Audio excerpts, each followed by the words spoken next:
Welcome back once again to your favorite educational YouTube channel পরীক্ষা প্রস্তুতি। দেখো wireless অপারেটরে তোমাদের এর আগে ফিজিক্স তারপরে জিকে বা ম্যাথমেটিক্সের অনেক ক্লাস দিয়েছি। তো তোমরা অনেকে রিকোয়েস্ট করেছিলে যে কম্পিউটারে কিছু ক্লাস দেওয়ার জন্য বা কি ধরনের কোশ্চেন আসতে পারে। তো দেখো যে প্রিলিমিনারি এক্সামিনেশনের ক্ষেত্রে কিন্তু কোথাও কম্পিউটারে কিন্তু কথা উল্লেখ নেই, অর্থাৎ দেখো প্রিলিমিনারি এক্সামিনেশনে তোমাদের জেনারেল নলেজ ও কারেন্ট অ্যাফেয়ার আছে 40 মার্কসের, আছে ম্যাথমেটিক্স 20 মার্কস, এভরিডে ফিজিক্যাল সায়েন্সে 20 মার্কস, আর আছে লজিক্যাল অ্যান্ড অ্যানালাইটিক্যাল রিজনিং, এটা আছে 20 মার্কস। অর্থাৎ অনেকের মনে প্রশ্ন জেগেছে যে তাহলে কি প্রিলিমিনারি এক্সামিনেশনে কি কম্পিউটার থাকবে না, বা থাকলে কত নম্বরে থাকবে।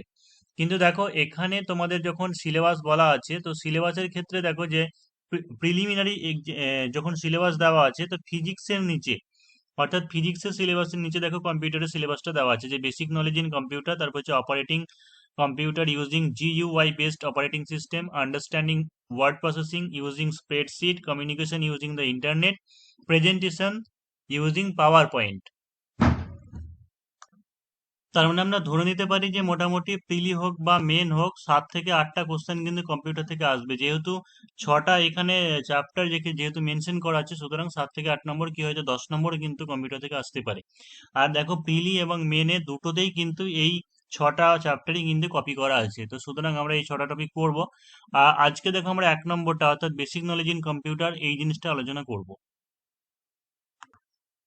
দেখো যে কম্পিউটার আসলে কি, কম্পিউটার অ্যাকচুয়ালি হচ্ছে তোমার মিনস টু কম্পিউটার ক্যালকুলেট, অর্থাৎ কি হচ্ছে যে কোনো গণনা করা, গণক যন্ত্রকে অর্থাৎ কম্পিউটার বলা হয়।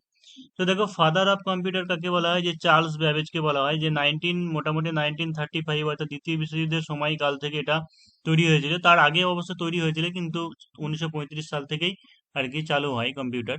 তারপর দেখো ফাদার অফ মডার্ন কম্পিউটার অর্থাৎ আধুনিক কম্পিউটারের জনক বলা হয় অ্যালান ম্যাথিসন টুরিং। এটা গুলিয়ে গুলিয়ে যাবে না, কারণ হচ্ছে চার্লস বেবেজকে ফাদার অফ কম্পিউটার বলা হয়, কিন্তু আধুনিক কম্পিউটার অর্থাৎ বা আর্টিফিশিয়াল ইন্টেলিজেন্স, যেটাকে বলা হয় তোমার আর্টিফিশিয়াল ইন্টেলিজেন্স বা ইন্টেলিজেন্স বা রোবোটিকের জনক হচ্ছে বা আধুনিক কম্পিউটারের জনক হচ্ছে অ্যালান ম্যাথিসন টুরিং। তারপর দেখা যাচ্ছে যে ভেরিয়াস জেনারেশন অফ কম্পিউটার, এটা আমাদেরকে পড়তে হবে, কারণ টোটাল এখনো পর্যন্ত 5টা জেনারেশন আছে কম্পিউটারে। তো কত সাল থেকে কত সাল বা কি ব্যবহার করা হতো সেগুলো আমরা একটু দেখবো। দেখো ফার্স্ট জেনারেশনের কম্পিউটার, এটা হচ্ছে 1940 থেকে 1956।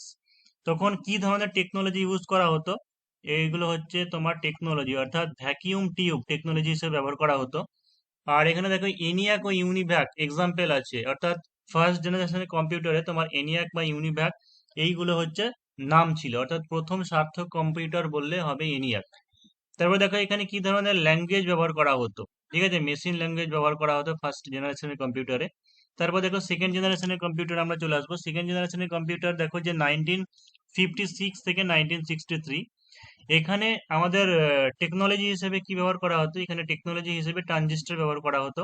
এক্সাম্পল হচ্ছে IBM 700, IBM 1401, এগুলো হচ্ছে এক্সাম্পল সেকেন্ড জেনারেশনের কম্পিউটারের। তারপরে দেখো এখানে অ্যাসেম্বলি ল্যাঙ্গুয়েজ ব্যবহার করা হতো, এগুলো কিন্তু পরীক্ষায় আসে যে কোন জেনারেশনের কম্পিউটারে কি টেকনোলজি ব্যবহার করা হতো বা কোন ল্যাঙ্গুয়েজ ব্যবহার করা হতো। তারপর দেখো যে থার্ড জেনারেশনের কম্পিউটার, এটা হচ্ছে 1964 থেকে 1971। তখন আমাদের কি ব্যবহার করা হতো, দেখো যে আম, যেটা টেকনোলজি ইউজ করা হতো সেটা হচ্ছে ইন্টিগ্রেটেড সার্কিট বা আইসি ব্যবহার করা হতো। এক্সাম্পল হচ্ছে IBM 360, আর হচ্ছে ICL 1901।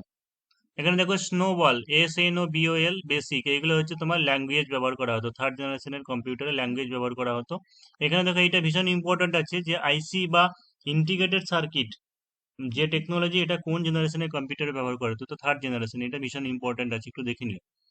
তারপরে হচ্ছে দেখো যে ফোর্থ জেনারেশনের কম্পিউটার, এটা হচ্ছে 1971 থেকে প্রেজেন্ট, অর্থাৎ বর্তমানকালে আমরা যেগুলো ব্যবহার করছি সমস্তটা হচ্ছে ফোর্থ জেনারেশনের কম্পিউটার। VLSI আর হচ্ছে মাইক্রো প্রসেসর, এখানে তোমাদের টেকনোলজি ইউজ করা হয়। এক্সাম্পল হচ্ছে দেখো IBM PC, পেন্টিয়াম PC, তারপর হচ্ছে অ্যাপেল, এগুলো হচ্ছে তোমার এক্সাম্পল। আর ল্যাঙ্গুয়েজটা ব্যবহার করা হচ্ছে ওরাকেল, ঠিক আছে, ওরাকেল ল্যাঙ্গুয়েজ বর্তমানে ব্যবহার করা হয়। এবারে দেখো তাহলে যেটা ফিফথ জেনারেশনের কম্পিউটার বলছি সেটা কি, অর্থাৎ বর্তমানে ফোর্থ জেনারেশনে চলছে, সেই সাথে ফিফথ জেনারেশন মানে যে বায়োচিপস বা ULSI যেগুলোতে ব্যবহার করা হয়, অর্থাৎ রোবোটিক্স, এগুলো হচ্ছে ফিফথ জেনারেশনের কম্পিউটার। অর্থাৎ দেখো বর্তমানে যেটা ফিফথ জেনারেশন অর্থাৎ রোবোটিক্স যেটা ব্যবহার করা হচ্ছে সেইটা হচ্ছে ফিফথ জেনারেশনের কম্পিউটার। এখানে দেখো টেকনোলজি ইউজ করা হচ্ছে বায়োচিপস বা ইউএলএসআই। আর এখানে দেখো ল্যাঙ্গুয়েজটা ন্যাচারাল ল্যাঙ্গুয়েজ ব্যবহার করে, অর্থাৎ রোবোটিক তোমরা জানো যে যে সমস্ত যত ল্যাঙ্গুয়েজ আছে আমাদের পৃথিবীতে সমস্ত ল্যাঙ্গুয়েজই ওখানে ইনপুট করে দেওয়া হয়, অর্থাৎ ন্যাচারাল ল্যাঙ্গুয়েজ ব্যবহার করা হয়। এবার দেখো চলে আসবো যে কম্পোনেন্ট অফ কম্পিউটার, অর্থাৎ কম্পিউটারের বিভিন্ন কম্পোনেন্টগুলো আমরা দেখে নেব। যে ইনপুট ডিভাইসের মাধ্যমে এখানে আমরা তোমার অ্যালফাবেটিক্যালি বা নিউমেরিক্যাল আর কি ইনফরমেশন দিয়ে থাকি, তারপরে কম্পিউটার আমাদের সাড়া দেয়। তো যার মাধ্যমে দিয়ে থাকি সেইগুলোকে আমাদের ইনপুট ডিভাইস বলছে। তো কিবোর্ড, এখানে সমস্ত নিউমেরিক্যাল বা অ্যালফাবেটিক্যাল আমরা দিয়ে এক্সপ্রেশন করি। তারপরে কম্পিউটার মাউস এগুলো বলছি না। তারপর দেখো ট্র্যাক বল, এটা পরীক্ষায় আসে। যে ট্র্যাক বল এটাও হচ্ছে মাউসের মতোই, অর্থাৎ অল্টারনেটিভ টু মাউস, মানে মাউসের মতোই ট্র্যাক বল একটা কাজ করে, অর্থাৎ এটা একটা ইনপুট ডিভাইস। পরীক্ষাতে আসে যে কোনটা ইনপুট ডিভাইস, তখন তোমাদেরকে এটা ঠিক করতে হবে। তারপরে দেখো জয়স্টিক, জয়স্টিক হচ্ছে moves in all direction and controls the movement of the cursor, অর্থাৎ কার্সারের সমস্ত দিক, মানে সমস্ত দিকে সেটা ঘুরবে এবং কন্ট্রোল করবে, সেটা হচ্ছে জয়স্টিক। তারপর যে স্ক্যানার, তোমরা এটা জানো যে ছবি টবি আমরা যখন অনলাইনে বিভিন্ন তোমাদের ছবি বা সিগনেচার স্ক্যান করি, তো এটা হচ্ছে একটা এক প্রকারের অপটিক্যাল ইনপুট ডিভাইস। সেটা তোমার কনভার্ট করে, মানে convert an image into electronic form, মানে ইমেজটাকে ইলেকট্রনিক ফর্মে তোমার কনভার্ট করে, সেটা হচ্ছে স্ক্যানার। তো এইগুলো সবই কিন্তু ইনপুট ডিভাইস। তারপরে টাচ স্ক্রিন, এটা হচ্ছে ইনপুট ডিভাইস। এবারে চলে আসবো দেখো আমরা যে আউটপুট ডিভাইসে। আউটপুট ডিভাইস মানে যেটা হচ্ছে মনিটর। মনিটরে অনেকগুলো ভাগ আছে, দেখো যে ভিডিইউ অর্থাৎ ভিজুয়াল ডিসপ্লে ইউনিট, পুরো নামটা লেখা আছে, এগুলো দেখে রাখবে। তারপর হচ্ছে এলসিডি, লিকুইড ক্রিস্টাল ডিসপ্লে, এটা একটা বিশেষ ধরনের লিকুইড ব্যবহার করা হয়। তারপর হচ্ছে এলইডি অর্থাৎ লাইট ইমিটেড ডায়োড। তারপর হচ্ছে টিএফটি অর্থাৎ থিন ফিল্ম ট্রানজিস্টার। এই টিএফটি যেটা, এটা তোমার ওই এলসিডিরই একটা বলতে পারে মডিফাইড রূপ। তো এলসিডি সেটাকে আরো ভালোভাবে অর্থাৎ ম্যাট্রিক্স ডিসপ্লেতে দেখায় এবং চারিদিক থেকে সমানভাবে একইভাবে দেখায়। তারপর দেখো 3D মনিটর, এগুলো সমস্ত হলো আউটপুট বললাম। আরেকটা আছে আউটপুট যেটা ইম্পর্টেন্ট হচ্ছে প্রিন্টার, এগুলো তো আমরা জানি। কিন্তু আরেকটা যেটা আমরা জানি না যে সেটা হচ্ছে প্লটার। প্লটার কি করে, যে produce image on paper like printer, অর্থাৎ প্রিন্টারের মতোই সেটা তোমার পেপারে কি করে ইমেজটাকে আর কি প্রকাশ করে, সেটা হচ্ছে প্লটার। অর্থাৎ প্লটার কি ইনপুট না আউটপুট, সেটা তোমাদের পরীক্ষায় থাকতে পারে। আর যে স্পিকার, এইগুলো গেলে তোমার ইনপুট আউটপুটের বিভিন্ন পার্টস। এবার চলে আসছে দেখো যে সিপিইউ, অর্থাৎ সিপিইউ এর পুরো নাম কি, যে সেন্ট্রাল প্রসেসিং ইউনিট পুরো নামটা দেয়। তো এটাকে ব্রেন অফ কম্পিউটার বলা হয়, যে সিপিইউটা হচ্ছে ব্রেন অফ কম্পিউটার। এই দেখো সিপিইউ আবার দুটো পার্টস আছে, একটা হচ্ছে এএলইউ অর্থাৎ অ্যারিথমেটিক লজিক ইউনিট, এখানে অ্যাডিশন সাবট্রাকশন, একটু বানানটা স্পেলিংটা ভুল আছে, মানে যোগ বিয়োগ গুণ ভাগ। তারপরে সেই সাথে তোমার কি করে, যে অপারেশন ইনভলভ অ্যান্ড নর নট, তারপরে ন্যান্ড, এইগুলো যে সমস্ত আছে এগুলো ডিটেলস আমরা পরবর্তীকালে পড়বো। এই সমস্তগুলো আমরা যেখানে হয় সেটাকে বলে এএলইউ। তারপর দেখো যে কন্ট্রোল ইউনিট। কন্ট্রোল ইউনিট কি, it instructs maintains controls the flow of information বা does not store the data. এটা কি করছে, কম্পিউটারে আমরা যখন কোনো কিছু ইনপুট করি সমস্ত জিনিসটাকে মেনটেন করবে, কন্ট্রোল করবে, কিন্তু এই কন্ট্রোল ইউনিটটা কিন্তু কখনো কোনো স্টোর মানে কোনো ডাটাকে কিন্তু স্টোর করে না। এটা হচ্ছে তোমার কন্ট্রোল ইউনিট, অর্থাৎ কারেন্ট মানে চলাকালীন, কম্পিউটার চলাকালীন যে সমস্ত ইনফরমেশন গুলোকে কন্ট্রোল করছে সেটা হচ্ছে কন্ট্রোল ইউনিট। তার মানে দেখো এখানে লেখাও আছে যে it tells the memory ALU input device বা output device that they have respond, মানে কিভাবে কম্পিউটারটা রেসপন্ড করবে, সেই যে প্রোগ্রাম, সেই প্রোগ্রামের ইনস্ট্রাকশনটাই হচ্ছে এএলইউ।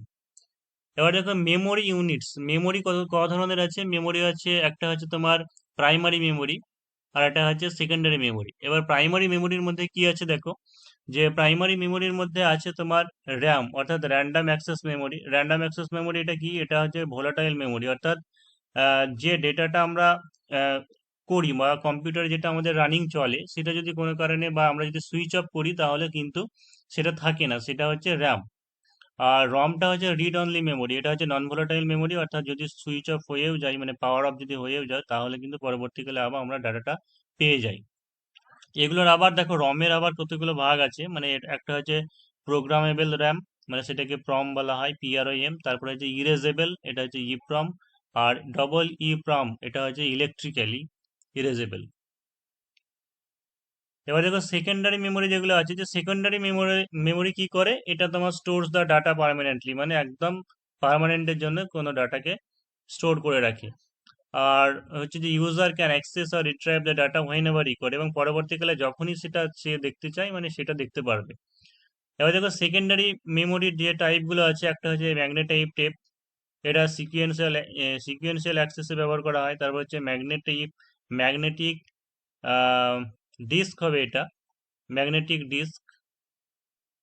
এটার এক্সাম্পল হচ্ছে দেখো যে ফ্লপি ডিস্ক, হার্ড ডিস্ক, এগুলো হচ্ছে ম্যাগনেটিক ডিস্কের মধ্যে পড়ছে। তারপর হচ্ছে অপটিক্যাল ডিস্ক অর্থাৎ সিডি, ডিভিডি, তারপর হচ্ছে ব্লু রে ডিস্ক, এগুলো হচ্ছে তোমার অপটিক্যাল ডিস্ক। তারপর হচ্ছে solid state drive, flash drive, SD cards, এগুলো হচ্ছে সলিড স্টেট ড্রাইভ। এগুলো তোমার সমস্তটাই কি যে সেকেন্ডারি মেমোরির মধ্যে পড়ছে। তো এখানে দেওয়া থাকতে পারে কোনোটা, বা হয়তো বললে যে কোনটা তোমার বিভিন্ন অপশন দেওয়া থাকলো, দিয়ে বললো যে কোনটা সেকেন্ডারি মেমোরি, যেটা ঠিক করো। তারপরে দেখো দুটো ইনফরমেশন আছে, যে একটা আমরা ফোনে বা কম্পিউটারে দেখেছি, ক্যাশ মেমোরি। ক্যাশ মেমোরিটা দেখো কি, যে hold the frequently use data, মানে আমরা যে সমস্ত ডাটাগুলো ব্যবহার করি সেই জিনিসটা কি করে সিপিইউ এবং মেন মেমোরির মধ্যে মানে ম্যাচ আপ স্পিড, অর্থাৎ যেটা রানিংটা প্রসেসরটাকে ঠিক রাখে, সেটা হচ্ছে ক্যাশ মেমোরি। আর যে দেখো রেজিস্টার, রেজিস্টার হচ্ছে special memory unit, speed up the rate of increasing the information. আমরা যে ইনফরমেশনটা দিচ্ছি বা ইনপুট যেটা প্রদান করছি সেই জিনিসটাকে, স্পিডটাকে কন্ট্রোল করে রাখে, সেটা হচ্ছে রেজিস্টার। তো আজকে আমরা কম্পিউটারের বেসিক নলেজটা এতদূর পর্যন্ত পড়লাম। এর পরের দিনকে যেটা দ্বিতীয় নম্বর চ্যাপ্টার আছে সেই চ্যাপ্টারটা শুরু করব।